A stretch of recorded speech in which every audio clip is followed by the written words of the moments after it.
police charged senior managers from GSK's China business with corruption. Former British boss Mark Riley was among them. Chinese police allege GSK staff bribed doctors, hospitals and officials with a total of $480 million.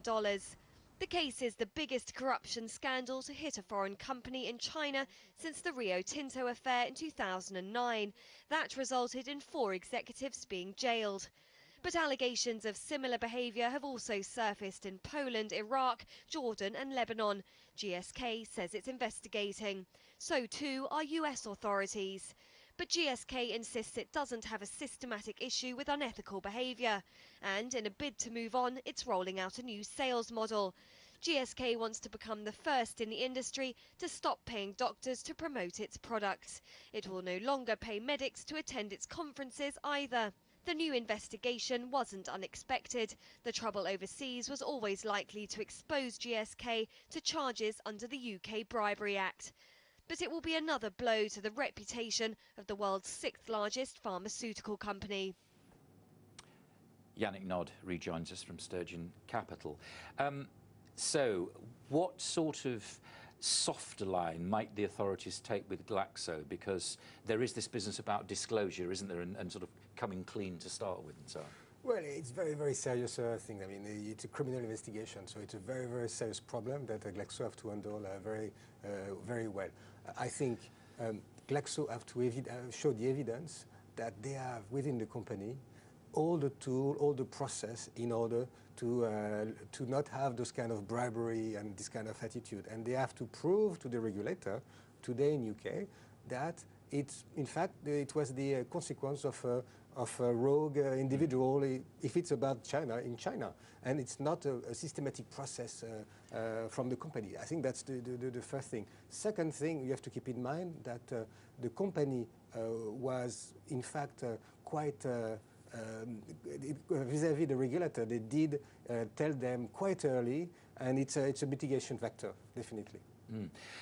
And the trouble with that is, though, that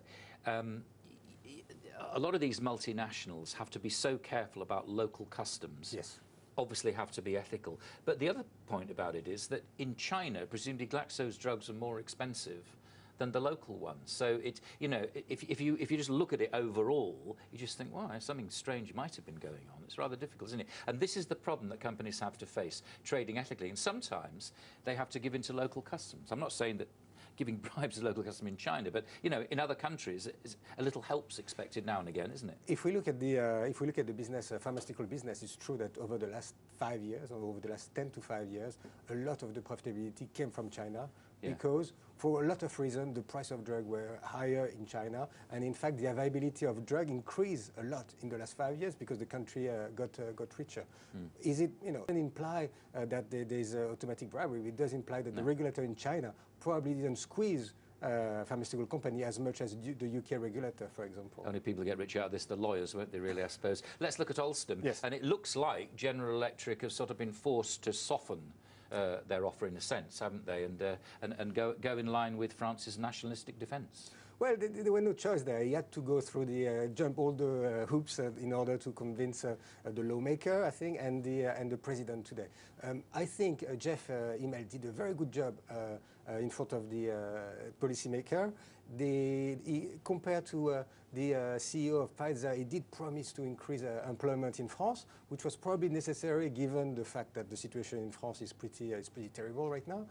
But I think he did enough, and I think because you have the board which is in favor of this transaction with General Electric, it will be very difficult for Siemens now that probably they will finish the due diligence this week to come from something really much better. So I remember talking to you at the time of the proposed Pfizer deal, and we said, well, at the end of the day, it's usually the shareholders that, well, in a sense, Pfizer didn't understand the politics. I mean, as in the parliamentary politics of what's going on, did they? Whereas GE now do.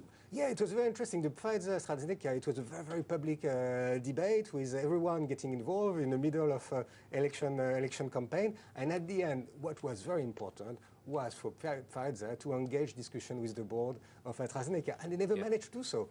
In GE, you have exactly the opposite situation because the board of Alstom is already in favor of the GE deal. So I think it's a big positive. The government today have to show that he's involved, that he is part of the discussion. But after the election this weekend and previous election 2 months ago, the power on the French government to refuse a transaction that could create wealth in France is very, very limited. Yannick Naud, thank you very much indeed for joining us. Now, business-wise, you're up to